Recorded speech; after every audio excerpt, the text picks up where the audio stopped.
नमस्कार मंडळी. 1 वर्षाच्या बाळासाठी जो दलिया असते त्याचा चिला किंवा धिरडे कसे बनवायचे तर ते मी तुम्हाला सांगते. त्यासाठी रेसिपी बघूयात. 1 वाटी मी जो दलिया आहे जाडसर असतो तो हा गव्हाचा दलिया आहे तो घेतला आहे मी. त्याला छान भिजवत ठेवलं आहे 1 ते 1.5 तास. 2 तास ॲटलिस्ट भिजवत ठेवायचं आहे. छान सर्वात आधी त्याला स्वच्छ धुवून घेतलं आहे.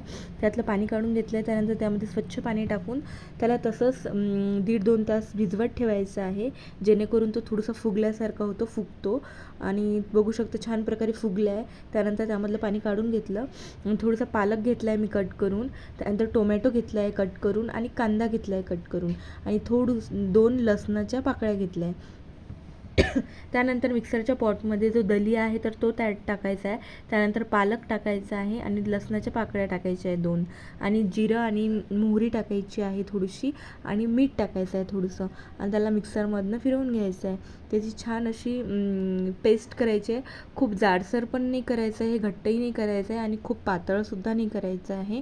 बघू शकता मिक्सरमधून फिरवून घेतलं आहे. छान असं मिक्स झालं आहे आणि छान त्याची पेस्ट तयार झाली आहे. आपल्याला याचा चिला बनवायचा आहे छान. जो दलिया असतो गव्हाचा बनलेला आहे हा खूप टेस्टी आणि खूप हेल्दी पौष्टिक असतो. तर यामध्ये मी नंतर त्यामध्ये जो कांदा कट केला होता तो ॲड केला आहे आणि टोमॅटोसुद्धा ॲड केला आहे. आणि अजून तुम्हाला यामध्ये जर अजून काही व्हेजिटेबल ॲड करायचे असतील तर तुम्ही करू शकता किंवा कोथिंबीर वगैरे सुद्धा टाकू शकता. मी यामध्ये पालक ॲड केला आहे म्हणून. त्यानंतर असं थोडंसं जाडसरच असं आपण त्याला चिला बनवायचा, एकदम पातळ असा चिला नाही बनवायचा आहे, थोडंसं जाडसरच बनवायचं आहे. बघू शकता हाताला एकदम सॉफ्ट असा बनतो हा. आणि त्यानंतर असं गरमागरम आपल्या बाळाला सर्व करायचं आहे.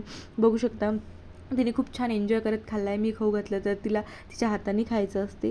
त्यानंतर तिने तिच्या हाताने असं खूप छान एन्जॉय केला आहे. व्हिडिओ आवडला तर नक्की ट्राय करा, फॉलो करा. Thank you so much for